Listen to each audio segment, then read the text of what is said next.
Be peaceful or die. Hello, welcome to I Read This Book with Chris. This is Chris. This is the book. The Paradise Game by Brian M. Stableford. While discussing the Paradise Game, I will be drinking Archangel.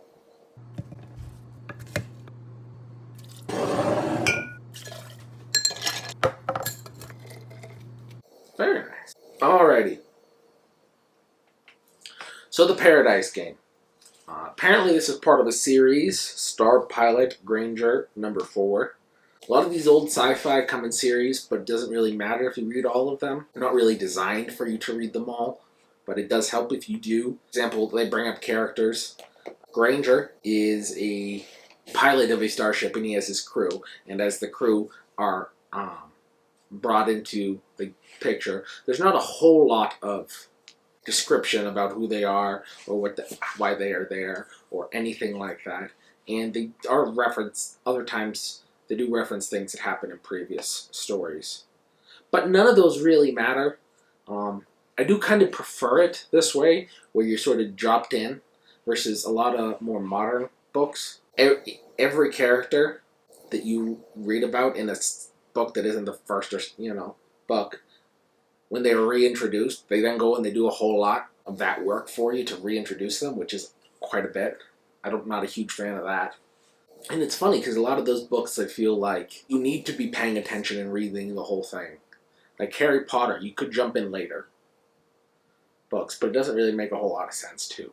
Anyway, completely beside the point. The Paradise Game. Let's see. It was published in 1974 by Daw.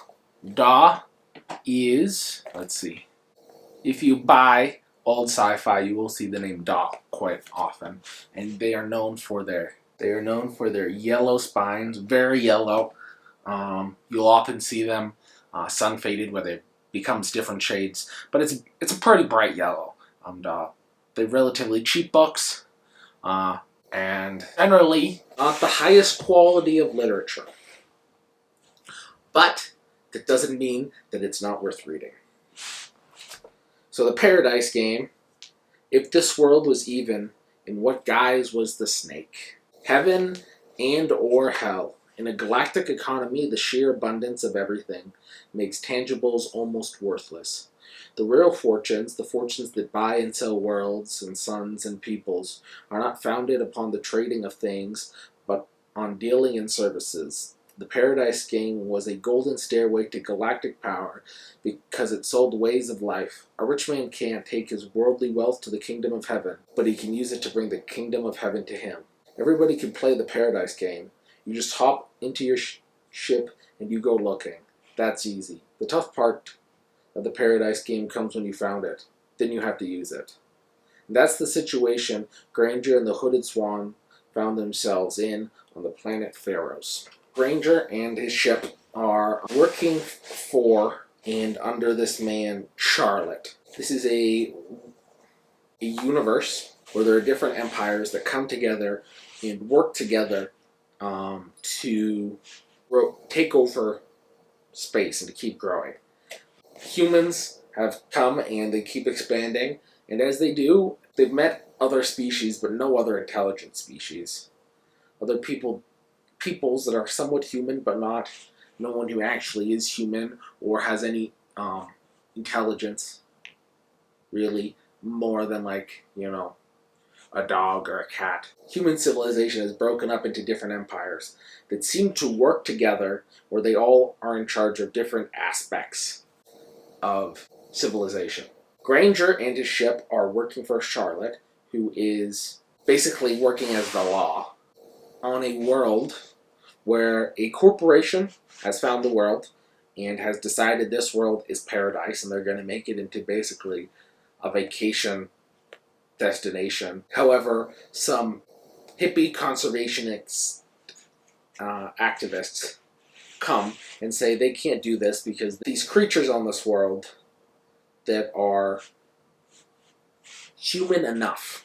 The activists, as well as Charlotte, who's working for New Rome are attempting to shut down this corporation, the Caradoc, from being able to go and turn this world into this paradise, into this vacation land.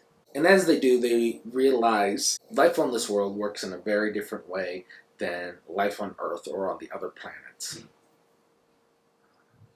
On other planets and on Earth, evolution basically takes place the way that evolution happens on Earth, where things grow and there's speciation and, different species come alive. However, that appears to have stopped on Pharos. They realize after some time that evolution works through some sort of controlled mutation. By some means that there's a lot of gobbledygook about, some technobabble, there is something in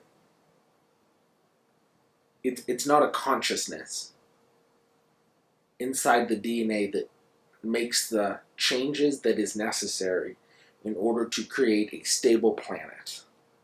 And this sort of virus, this controlling system, has gone to all the plants, the animal species, and these humanoid species, where apparently nobody ever dies, and nobody's ever violent. Nothing ever dies.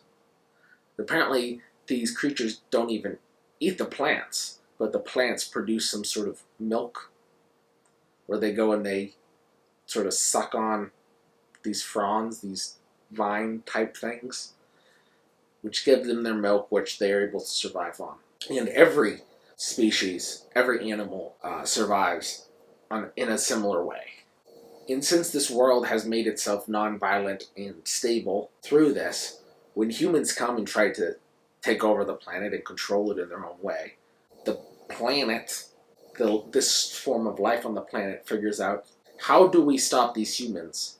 Well, they make a virus, actually 3 sets of viruses that have 3 different bacteria. So each virus has a bacteria, and the virus uses the bacteria as a traveling system in order to hop into humans, and whenever humans get angry and destructive, the humans become sick.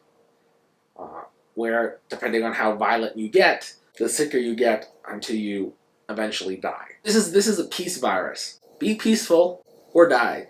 These are your options. They are able to, the 2 of them working together, figure out how it's working. They tell some doctors, and the doctors figure out some sort of antibiotic.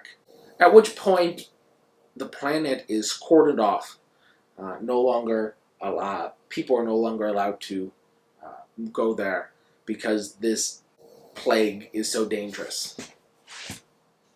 This plague of peace, of be peaceable or die, of live by the sword or die by the sword. I mean, that's a pretty, not parable, not analogy, metaphor. You have to live by the sword or die by the sword. And the humans have figured out a way to stop this plague, this of have peace or die, and then cordon it off so that peace does not infect their civilization. While this plague does seem terrible, being angry or peaceable, or having any form of destruction or anger leading to death seems very drastic.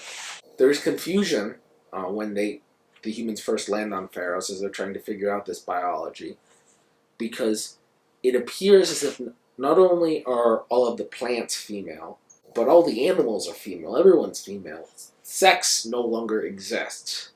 Not because females are less violent than men, but sexual relations lead to violence. Jealousy and anger and all of that apparently is not a helpful way on this planet.